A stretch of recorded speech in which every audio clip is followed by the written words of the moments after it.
Hey, hi guys, welcome to another video of these training sessions, this training that we are doing from exploitpack. I hope you have already watched the number one, so decision one. So on this one, we're gonna follow up with the crack me. We have added, as we mentioned, a little bit of difficulty into this crack me. So by example, we added a check for if the debugger present, and then we replace choose the hard-coded string for hexadecimal values, and then is creating the string when it's making the comparison. So it is not just taking it from the section for the data section and then making the comparison. So it's a little bit harder. It's completely easy to do, but it's just one notch in terms of difficulty. So as we mentioned on the last video, what we're gonna do today, well, first we're gonna look at this crack me training 2. This binary will not come. It's quite similar. It's a little bit different, but quite similar to the previous one. But we're not gonna provide the source code. If you want to have the source code, send us what's the string. In this case should be quite easy, but send us a string and then we will reply you with the source code. You can ask for it on the Discord channel. That's also a way to see if you have solved it or not. So, but what we're gonna do is gonna first look at it on Jydra from the debugger and from the reverse part of Jydra is like a code part of it.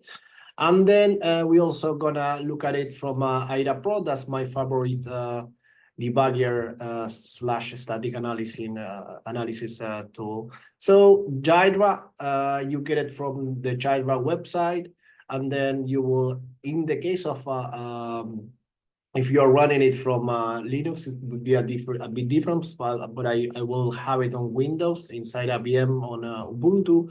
So what you will get here, first you will need to install Java JDK, at least version 17. So you can go to Oracle website, and if you are running exploitpack or control pack, you have already Java on your machine, but at least you have to have it on this VM as well.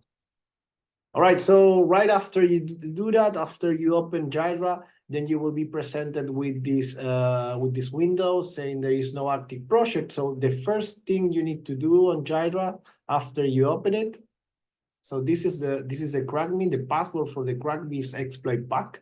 So it's a crackme version 2. All right, so after we are presented with this, you need to go to File, New Project, and then select a project. If it's gonna be choose for you to select non-shared project. If it's gonna be shared, pick the other option. So here let's set up a name. It's gonna be a .gdr file where all the references to your projects and the files that you're gonna have running will be listed. So here I have active project, exploitpack, and then here, I can use the code browser tool, the debugger, the emulator, or the version tracking. So the first thing I need to do is to add here. I can drag it, or I can add it here, choose add a new one, or I can just drag it to it. If you drag it, then what you're gonna be presented with this is basically is sort of a wizard telling you the type of format. You can change it if Jydra analyzes it wrongly. So you can say is in this case for an executable, you can say it's a portable executable, is a all mset executable, or choose the raw binary. So let's select PE. The language is 64 default Windows, and then the destination folder where it's gonna go inside this project, and then the program name is gonna take the same program name from the binary. There are some other options that you can set. for this case, but we're not gonna use any of those in this case. So you can just go with the default one. So we're gonna add it, and as soon as you add it, it's gonna start parsing the binary and start trying to understand what type of binary is, and then it's gonna run some analysis. Then right after that, you will be presented with some options that you can pick for analyzing the binary.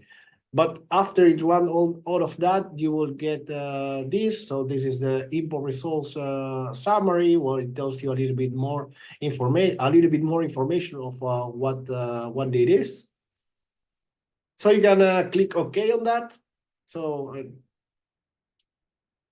it is sort of important, but it's nothing that you need to use right now. So let's click OK on that.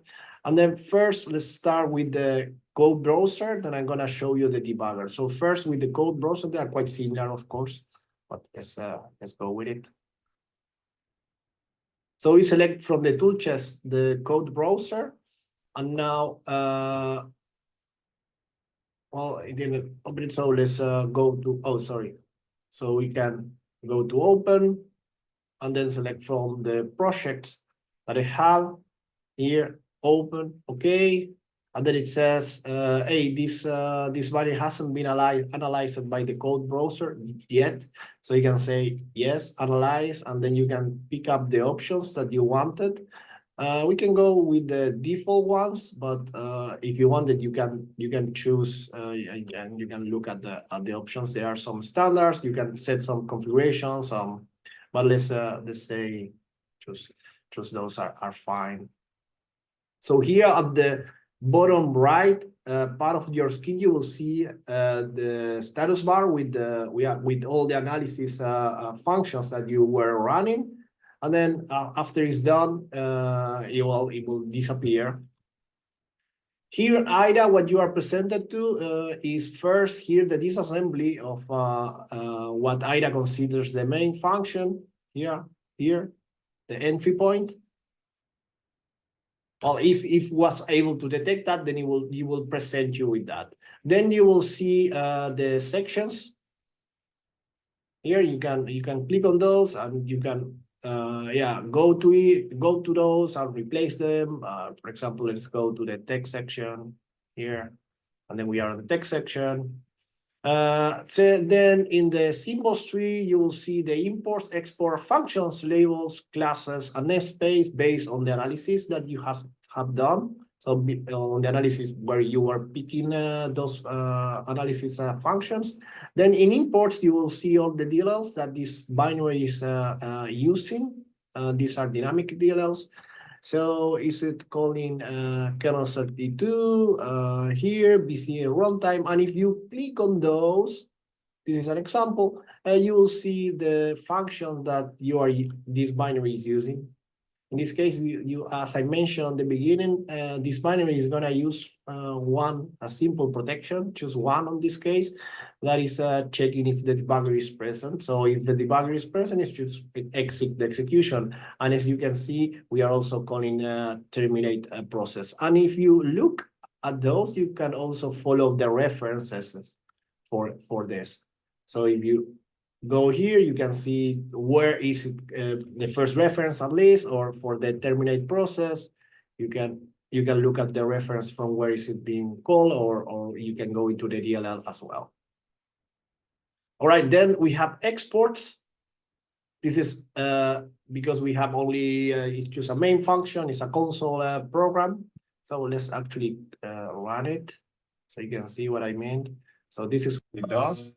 So if you run it, then it says, welcome to Easy Crack Me Training 2, type the correct password.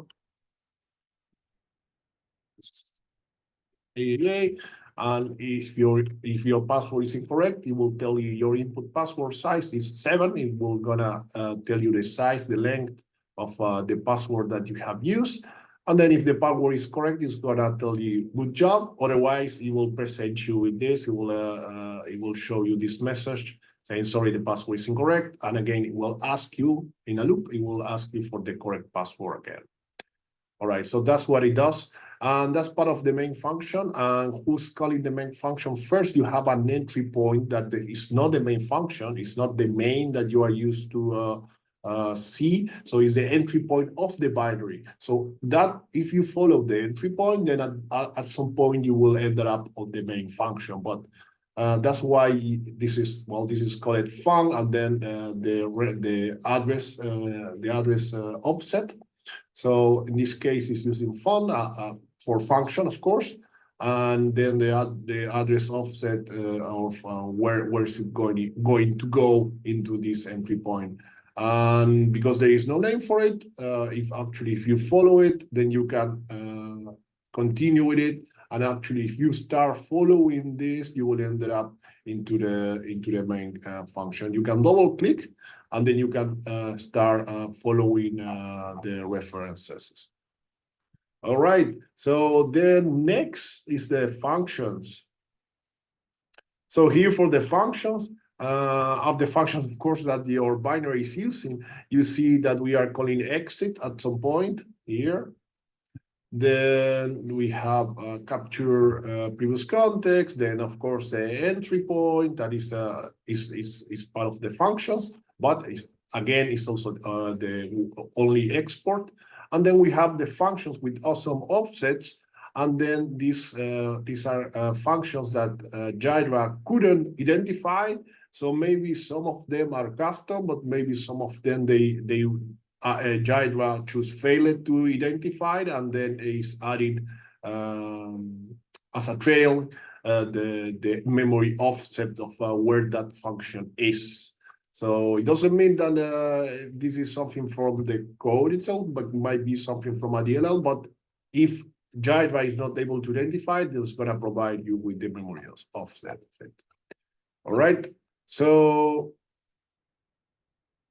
then we have operator new. That's one has been identified, and as you can see, this one is coming from Visual Studio 2017 release and Visual Studio 2019. So that one was properly identified. So then we have the labels, classes that this one is using, and the namespace. Then if you don't have this defined strings, then you have to go to Windows and then select defined strings. Then if, for example, I will choose close it. So this is how it looks by default. So let's add defined strings there. There you go. So if I click define string, I can also move it. Sorry, you have to move it. You have to pick here the window from the blue bar, and then you can select, I want to have it here, or I want to have it here. But I would like to have it back where it was, because I'm gonna close that one so I can show you how to add also the function graph. So the function graph is this, right? So it's an easy way to follow the flow of the program using graphical graphical interface instead of choose the plain assembly code. Well, it's a plain assembly code, but in a flow, right? So you can see if it's coming here or here. This is a jump. If it's not 0, then it's coming here or it's coming here. All right.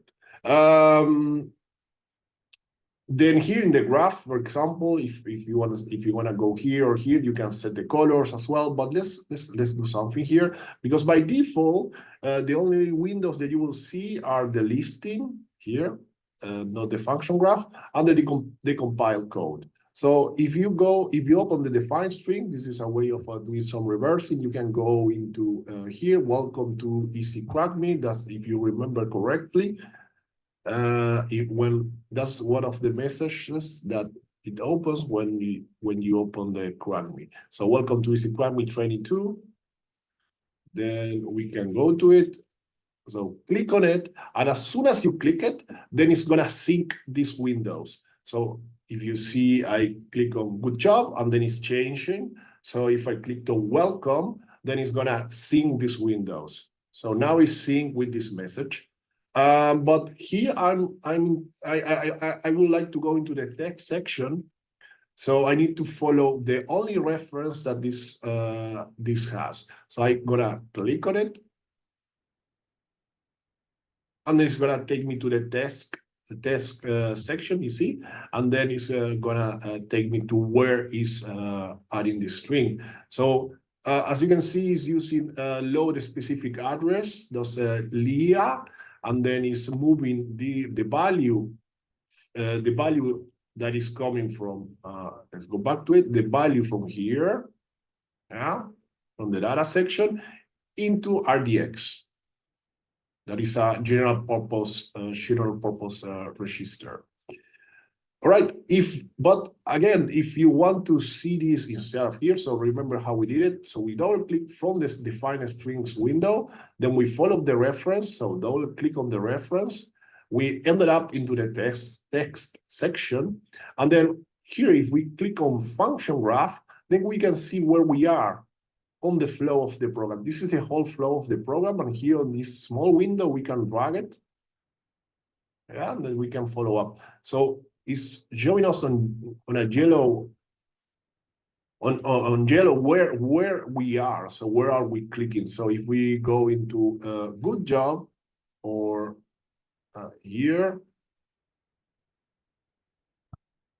So from the compiler, it also works. So the decompiler basically is pseudocode, pseudo C code. It's basically the pseudocode interpretation, the pseudo C code interpretation of Jira, of this binary being decompiled, but it's not taking it from, because it doesn't have the source code. So what it's doing is reading the assembly lines, and then it's sort of making a translation into pseudo C code. All right, so here we can find here type the correct password, and as you can see, if we click on your input password size, and as you can see, it's taking me there as well. So let's go for yeah, let's look for here, press any key for the program, or the debugger is present. So if we scroll here, we can also look for, yeah, we can zoom into it and we can look for here. And if we put the mouse on top, then we can see the options that we'll have depending on these chunks and how the memory flow goes from it. So now I think that's enough for the code browser. Let's close it. And let's open it on the debugger.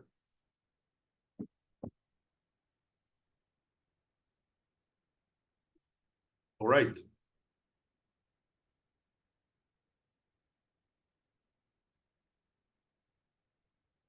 You want to analyze? Yes, analyze. Now I have to wait for it to be analyzed.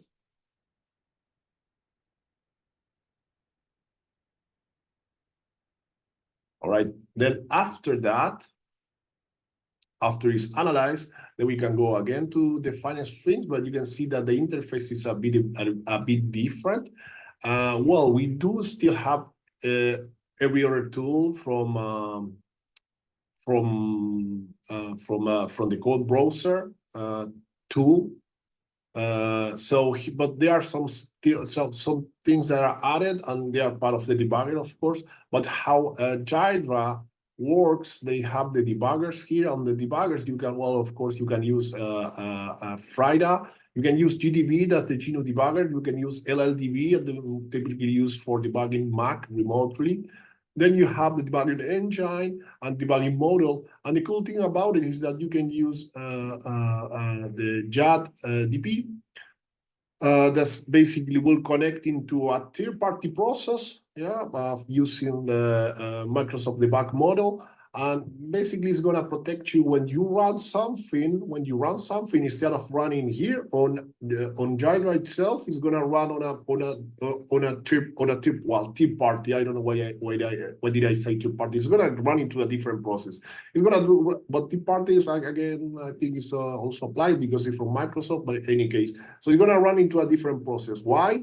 Because you don't want to run a code that you are debugging into the same debugger, well, you can, in some cases, in most of the cases, actually, only DBG, x64, they do it like that. But when Java, you can run it on a different process, so you will protect your VM, because Java is running in a VM. It will protect the VM for that process. Yeah, so that process cannot inject code into the VM or the process of Java. So it's sort of a protection. I think that's nice. But how does it work? You need to have a debugging target, then you have the objects and threads and everything from here. Here's where you control the debugger.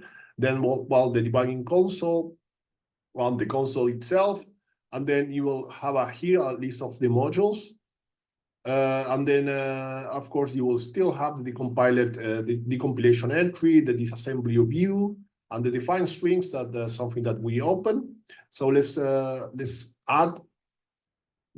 to debug it. So let's add it into NVM.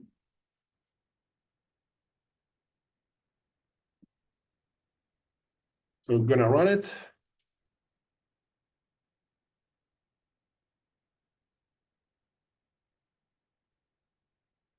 And it's gonna try to map the process. If it's not correctly mapped, you can map it manually. Well, yeah, you can go here to modules, and on the mapping, you can say map process to here, and then you see it failed mapping it. So you can click OK, and then it's gonna map. It's gonna map the process to it, and as you see, I have the objects of the debugger. So here it is, and I have the thread, the name of it, the modules. Well, this is more part of the JVM stuff. And then what's important for you? Let's go back to it. Let's keep it a little bit simpler. So let's look here. Let's also add the graph here. So let's go and say function graph. And then we move it here, so we have it here as well. So then we're gonna look for a good job, for example.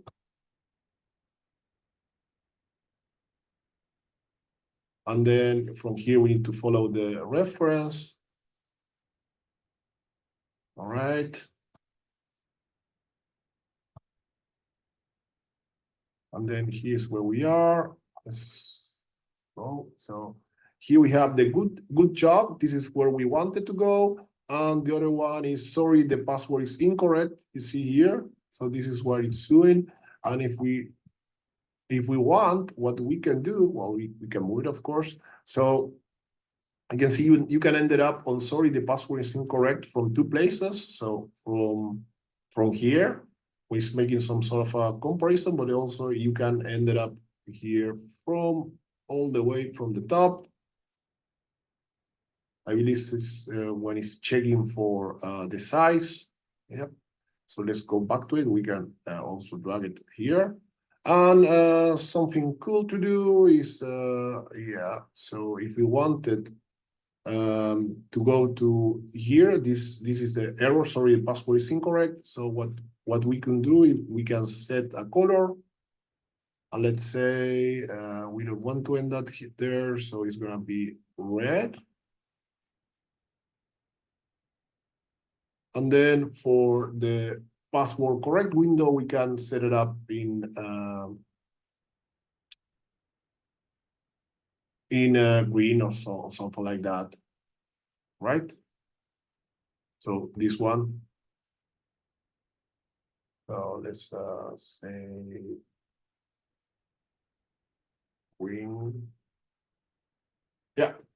So this is a good, and then something we can do as well.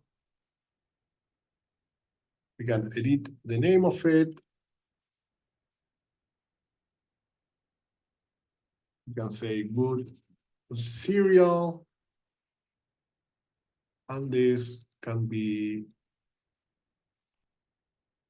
bad serial. And then what's gonna happen as well is gonna update all the references for bad serial and good serial. So here in your disassembly code, but also on the defined strings. Sorry, on the disassembly. So how do you add for, let's say, I want to start debugging this, so press a key to exit the program, or I want to say, should we add a breakpoint? Type the correct password, we can add a breakpoint there, or we can just say, as soon as the program started, so welcome to Easy Crack Me. So if I click there, it will take me to where is it? Welcome to Easy Crack Me. We can also see it here.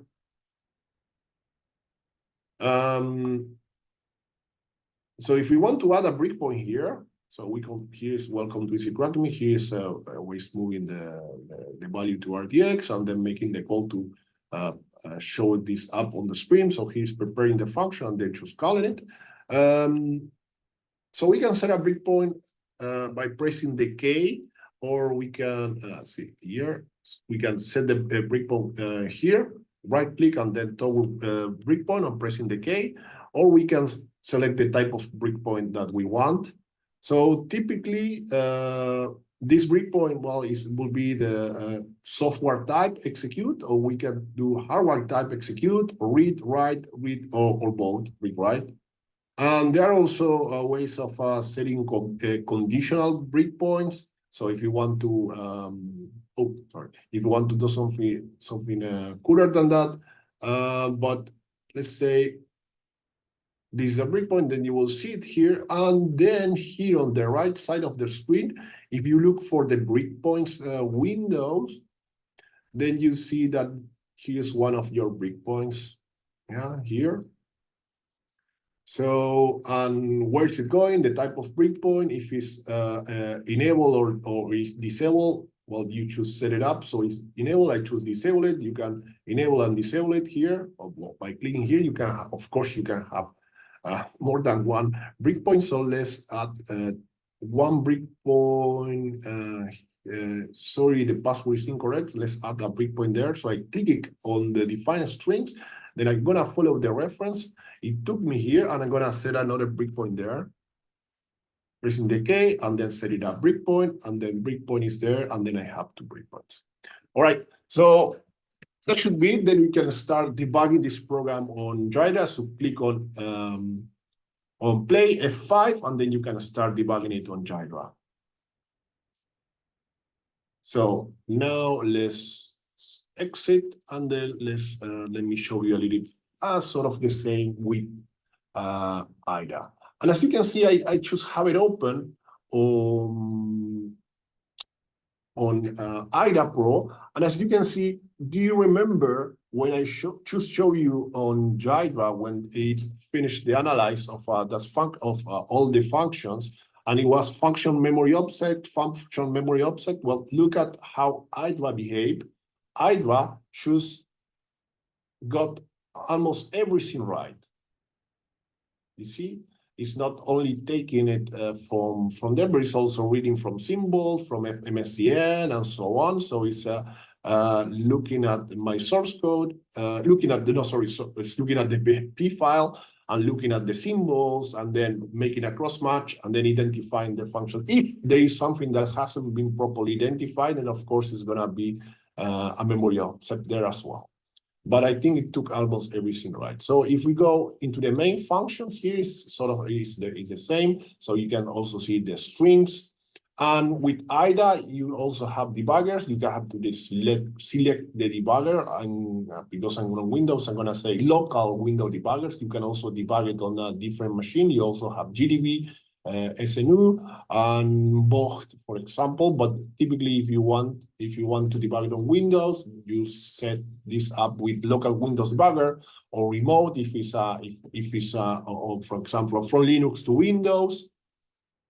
And then you have to run the binaries. So how do you find the binaries for the servers? You go into the IDA folder, and then debug servers, and then you have all these different debuggers. So Windows, Mac, Linux, and of course 6462, 6464E for Mac, Android, 8664, and Android the server as well. So all right. So you have to run that. For example, if I want to do it on Windows, on Linux, sorry, then I have to run this Linux server, 32 or 64, depending on my platform. And then I will run it on the remote machine. And then I have to go here, debugger, select debugger. And then I can say remote GDB debugger or remote debugger, and then select where is the IP address and the port, and then I will be able to connect. But if I choose one to do it locally, I can say local Windows debugger, and then that's it. And then I can choose run it or change it from here. And to run it is from here. So, but first here you are presented with this sort of the same interface, a little bit better on IDA Pro. You get the views from the other windows from view, and then you can say view opens view, and let's say let me show you this export is there. I also would like to see the segments, just like it's like in Jira or Jira.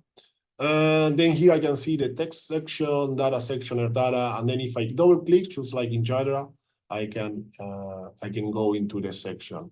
Then on the exports, we'll find the entry point. Here, double click, it takes me to reference, imports. Do you remember he was showing me this in boxes? Well, it is sort of the same. So here's the kernel library, the kernel 32.dll. I also have the function, but it's already expanded. So it's not minimized, but it's already expanded. So you can see the library and then the functions that it's using. As if I double click on it, I can go where is calling. It is calling this. For example, if I create X, I can see that it's being called also from main. So, and then it's gonna take me to my to this code from where is it being called, and here's the proper check. That's for the imports, of course. And then, of course, let's look for the exit. So terminate process. Where is it being called? Here's the reference. I can press on it, and then I can see where is being referenced. Well, the terminate process. And then you also have the strings. And if I want to jump into, for example, the good job, just like we did, good job, or sorry, the password is incorrect, I can follow the reference for here. I can double click on the reference, S to go back, or I can press X on the reference and then follow that one. If there is more than one, it will show me that. And then here, if I press space, I can go into the graphical view of it. That's similar to Jira, a little bit better here. And again, I can say, sorry, this is the password is incorrect, and the other one is good job. So something I can do as well is to put it here in green, and then do this one on red or that. Oh, that's too red. Let's do this one. Oof, that's horrible.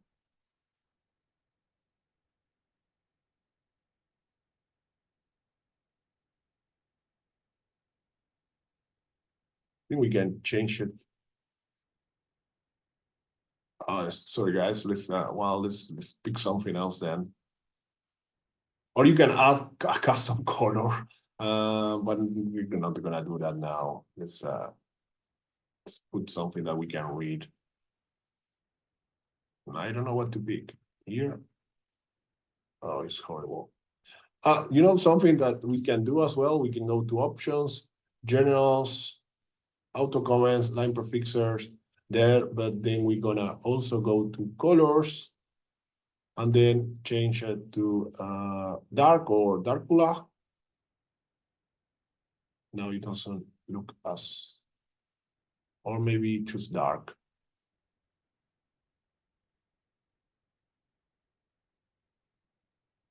Yes. Now we put it on.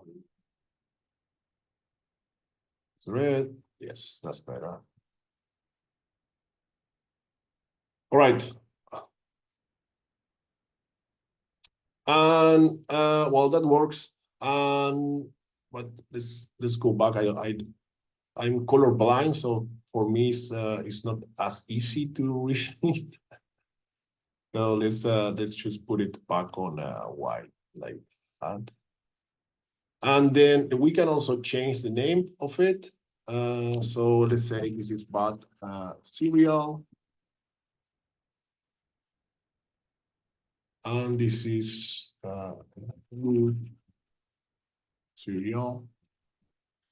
So now if we arrive here, Shami to good serial, you see it's also updated the references. And if it's not zero, it's gonna go there. And if not, if it's zero, then it's gonna jump into bad serial. So this is where we wanted to go. And then from here, we can start reversing it and start seeing how did it ended up here. But something that we can do, because Hydra also has a decompiler, we can also press F5 and look at the pseudocode just like in Hydra. There is also a trick. If you don't have the X-rays decompiler, you can also use the Hydra decompiler inside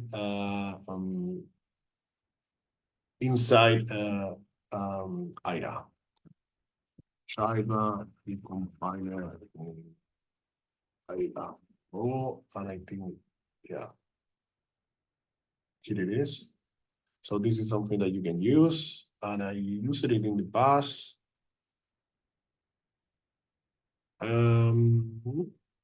So if you get that, yeah, Java decompiler, yeah, so that's the one. So if you use that plugin, then you can have Java inside the decompiler inside IDA. So if you don't have the X-rays modules. Of course, the X-rays is a bit better, of course. And here, if you wanted to do choose like in Java, you can also put it like this.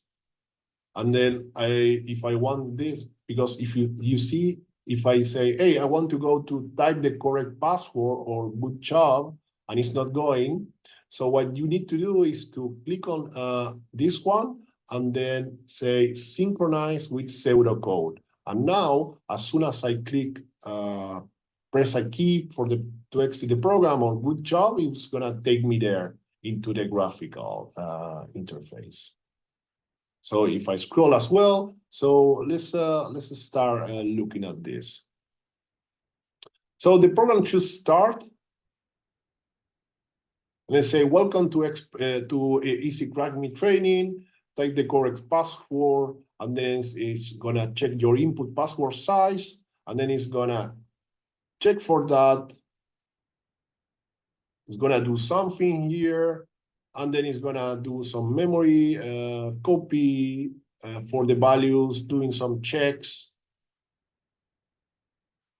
And then right after that, yeah, it's gonna, if the check is correct, then it's gonna do good job, or sorry, the password is incorrect. So let's start doing it. I'm not gonna go through the conditional. So you have some house work for that, but what I'm gonna show you is how to start debugging it. So first, let's set a breakpoint. You can set a breakpoint here. Oops, sorry. So you can set a breakpoint here, or you can set a breakpoint in the graphical view. So here we set a breakpoint on here on welcome.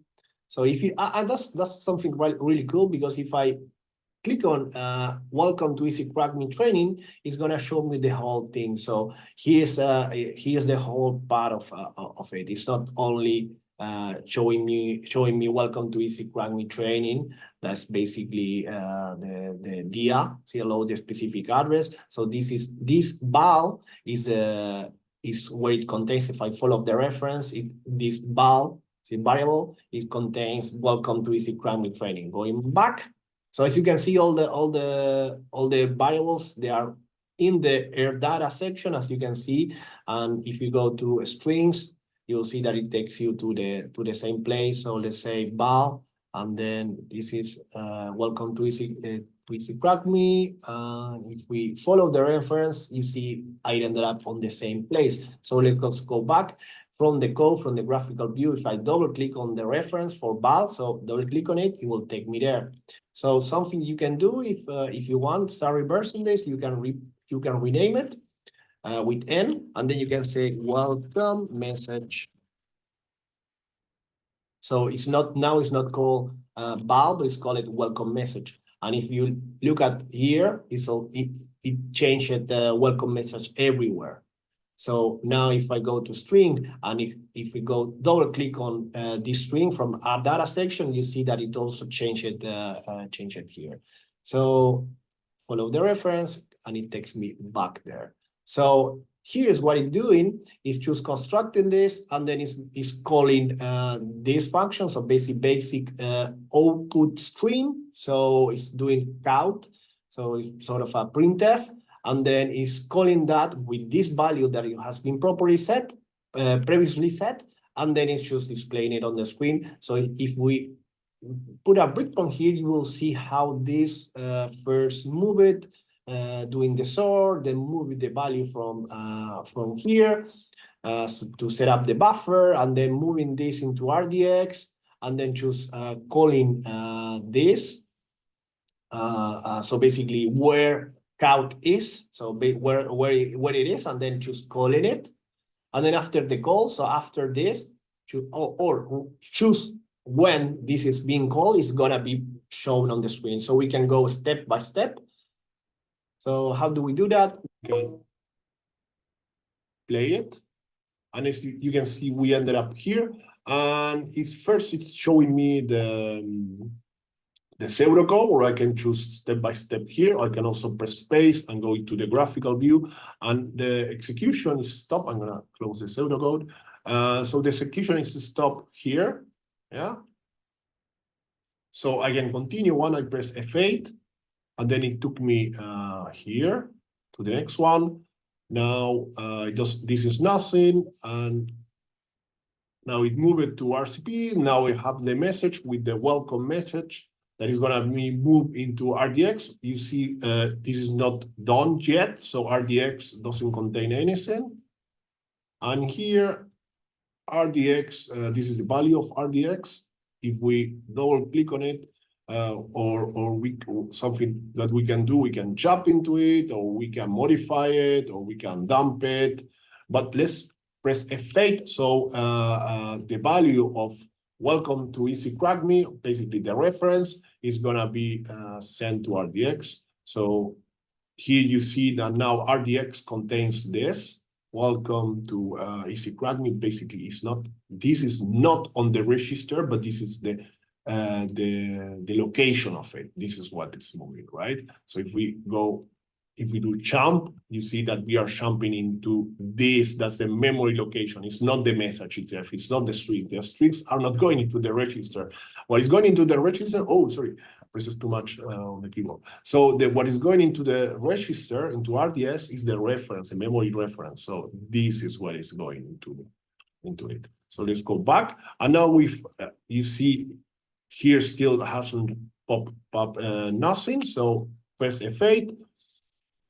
Now this is RCX is correctly set up for the DLL memory offset. So again, if we jump into it, then we can see where in it, and also we are jumping into a DLL inside a DLL. So we can go back, and then F8, and then it's gonna show in the screen. If we want to go inside of it, and sometimes it's interesting to go inside of it, inside the function on the DLL. For example, when there is a memory comparison, like using, for example, memory compare, you want to go there, so you can get the address directly from the DLL.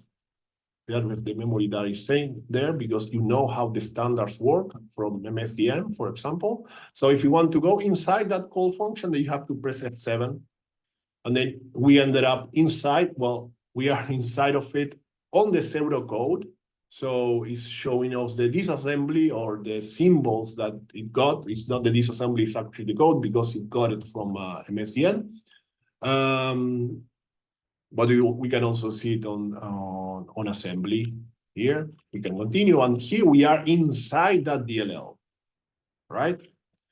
So we are not on the main program. So we are inside the DL. So let's go back to it, play, and then continue.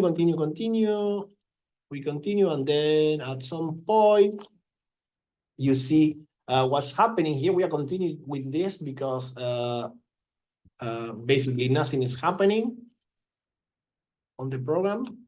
But then what's happening here, well, not nothing is happening. What is happening here is that the program itself is looking for the isDebugger present function. So it's checking if the debugger present. Here's the pseudocode. I will show you on the pseudocode, and then we will go back into the assembly code. First, it's checking if the debugger is present. So if the debugger is present, then it's gonna do something that is basically exiting the program or running the whole program. You can see here. So if the debugger is present, so this is true. If not present, sorry, you see there is this exclamation mark. If it's not present, if the debugger is not present, then it's gonna continue the execution. Otherwise, it will stop the execution. And as you can see, if we continue the execution, it should tell us debugger detected, covered liquidity, because we are actually running inside a debugger. So how do we bypass that? Well, I'm gonna show you this. I'm gonna stop the video so you can do the serial part of it. So this is an easy way to bypass this check. So here is checking if the champ is 0 or not, if the debugger is present. Or you can set up inside the debugger present. So here there are two ways of doing it. So debugger present, yes or no. If you go into the 0 flag, here you can change it. It's the same for other debuggers. So you see if I continue execution there, let's go.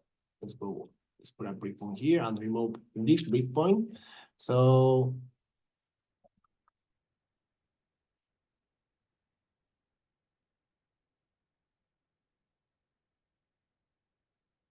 you see here now if 0, then it's gonna, if the bug is not present, then it's gonna continue. Then what we can do is to go into the flag and change the value, change it on 1. And as you can see now is because I changed the value, now it's showing me that it's gonna go into here instead of here. And this is where we don't want to go. So we can put it on red. And this we can put it on green. Okay, now we've continued execution. And then press F9. You can see that it didn't show us that message that the debugger has been detected. And then we can type the correct password and the program just works. But now, if I run it again, I have to do it again. All right, so how do we change this? Instead of putting a breakpoint here, we can put a breakpoint here. There are several ways. I'm going to show you a few. So first is you can set a well, but this depends on your debugger. So you can set a breakpoint, and then this is a conditional breakpoint. So on either you right click on it, edit breakpoint, and then you set the condition. And you can, if IDC, you can set the flag for continue. So let's open, how do you do that? IDC, set flag. And then the flag that you wanted is the 0 flag, of course. No, we want to.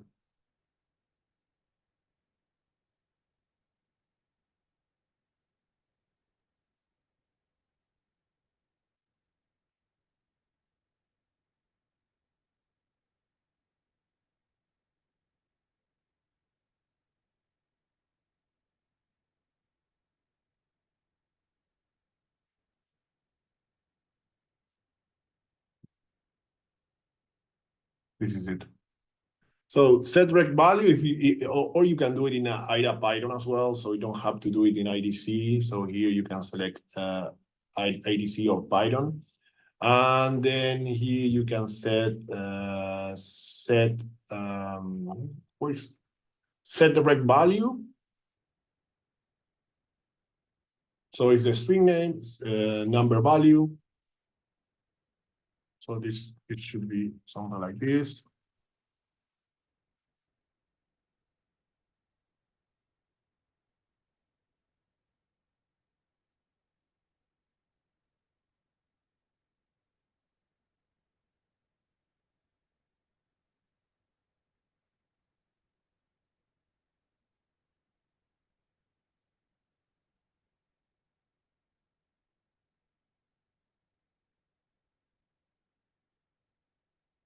Let me check. Did I put it the other way around? String name, number value. Did I put it the other way around? String name.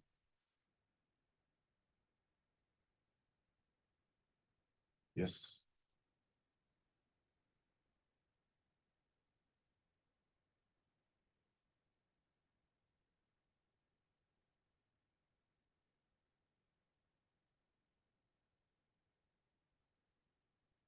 Check on it.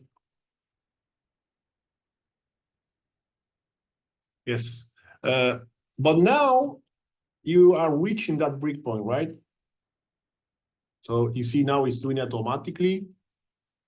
And of course, if I change it, it will always, if I change it to the other way around, so instead of 0, 1, 0, oops, it will go to the other side. You see now, if I continue with it, it will go into the red. But now if I want, let's put it back. So this is the automatic way, instead of changing the value manually from here, instead of going here, it's just using conditional breakpoints. And of course, you can do it in x64, debugger, in Java, and GDB, etc. So it's a bit different, but it's the same concept, of course. But now, if I don't want to press a fade every time, what I can do is to set the action for this breakpoint to not break. So now, if I run it, the program, it will just reach that breakpoint, set my value, but not break. You see now, now it's asking for the password. So now it's not running. I run it, and here you see now it's just going there. I'm not, yeah, and I'm not patching the program, because what you can do, if you want, you can patch this program and then just make it jump there, right? But I'm not patching the program. I just setting a conditional breakpoint. Something else you can do in IDA, if you go into kernel32.dll, because if you look at the imports, if we look at the imports, you can already see that it's calling is debugger present, right? Is debugger present from kernel32. So that's something we can do. So if we run it and then we double click inside the modules,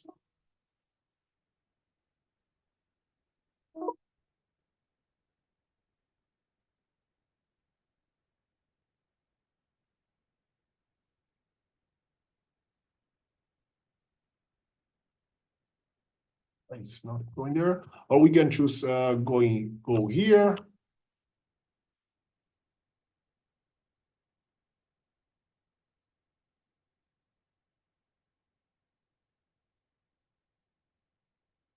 Oops.